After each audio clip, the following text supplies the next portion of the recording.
Rajamahendravaram Mumbai air bus విమాన service ఆదివారం ప్రారంభమైంది. ఇక్కడి నుంచి 114 మంది ప్రయాణికులతో రాత్రి 9 గంటలకు రాజమహేంద్రవరం విమానాశ్రయంలో ఎయిర్ బస్ విమానం టేకాఫ్ అయింది.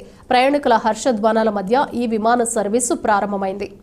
ముంబై నుంచి 173 మంది ప్రయాణికులతో వచ్చిన మరో విమానానికి రన్వేపై వాటర్ క్యానన్ సెల్యూట్తో స్వాగతం పలికారు. రాజమహేంద్రవరం విమానాశ్రయానికి ఎయిర్ బస్ రావడం ఇదే తొలిసారి. పర్యాటక శాఖ మంత్రి కందుల దుర్గేష్, ఎమ్మెల్యేలు బత్తుల బలరామకృష్ణ, గోరంట్ల బుచ్చయ్య చౌదరి, ఆదిరెడ్డి శ్రీనివాస్, నల్లమెల్లి రామకృష్ణారెడ్డి, ముప్పిడి వెంకటేశ్వరరావు, రుడా చైర్మన్ బొడ్డు వెంకటరమణ చౌదరి, బీజేపీ రాజ్యనగరం కన్వీనర్ నీరుకొండ వీరన్న చౌదరి తదితర ముఖ్య అతిథులతో పాటు ఏపీడీ జ్ఞానేశ్వరరావు టెర్మినల్ భవనం వద్ద నిల్చుని ప్రయాణికులకు స్వాగతం పలికారు.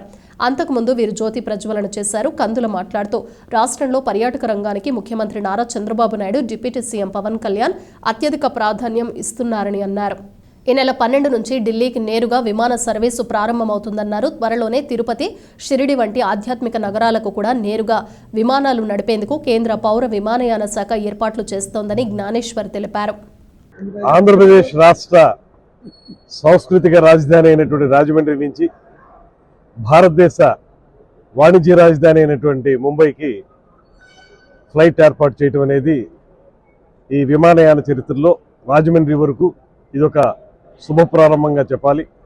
ముఖ్యంగా దీనికి కృషి చేసినటువంటి కేంద్ర విమానయాన శాఖ మంత్రులు రామ్మోహన్ నాయుడు గారు, రాజమండ్రి పార్లమెంట్ సభ్యులు శ్రీమతి పురంధేశ్వరి గారు ఇద్దరికీ కూడా మా అందరి తరఫున కూడా, తూర్పుగోదావరి జిల్లాకు సంబంధించినటువంటి అందరు శాసనసభ్యులు అందరి తరఫున కూడా ప్రత్యేకమైన ధన్యవాదాలు తెలియజేస్తూ, ఇవాళ రోజు రోజుకి పెరుగుతున్నటువంటి విమానయాన ప్రయాణికుల విషయంలో చాలా కాలం నుంచి ఈ ప్రాంతంలో వ్యాపార రీత్యా ముంబై, ఢిల్లీ లాంటి ప్రాంతాలకి వెళ్ళేటువంటి వారి సంఖ్య చాలా ఎక్కువగా ఉన్నటువంటి సందర్భాన్ని మనం చూస్తున్నాం.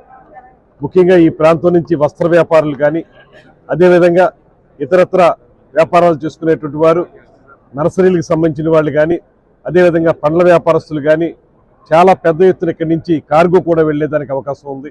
అటువంటి సందర్భంలో చాలా కాలంగా ఎదురు చూస్తున్నటువంటి ముంబై లాంటి ప్రాంతానికి, ఢిల్లీ లాంటి ప్రాంతాలకి మనం ఇవాళ ఎయిర్ బస్ని ప్రయాణం చేసుకోవడానికి ఏర్పాటు చేసుకోవటం. ఇప్పటివరకు ఏటీఆర్లు మాత్రమే ఉన్నాయి, చిన్న ఫ్లైట్స్ మాత్రమే ఉన్నాయి. ఇవాళ ఎయిర్ బస్ ద్వారా ఎక్కువ మంది ప్రయాణికులు వెళ్ళేదానికి అవకాశం కల్పించడం, అదేవిధంగా ఇప్పుడే చెప్పిన విధంగా ఇవాళ ఈ విమానాశ్రయాన్ని అంతర్జాతీయ విమానాశ్రయం స్థాయికి పెంచడానికి అన్ని రకాల ప్రయత్నాలు జరుగుతూ ఉన్నాయి. శంషాబాద్ ఎయిర్పోర్ట్లో ఎన్ని రకాల ఫెసిలిటీస్ ఉన్నాయో అన్ని రకాల ఫెసిలిటీస్ ఇక్కడ కూడా ఏర్పాటు చేయగలిగేటువంటి సత్తా మనకు ఉందనేటువంటి మాట ఎయిర్పోర్ట్ అధికారులు కూడా తెలియజేస్తా ఉన్నారు.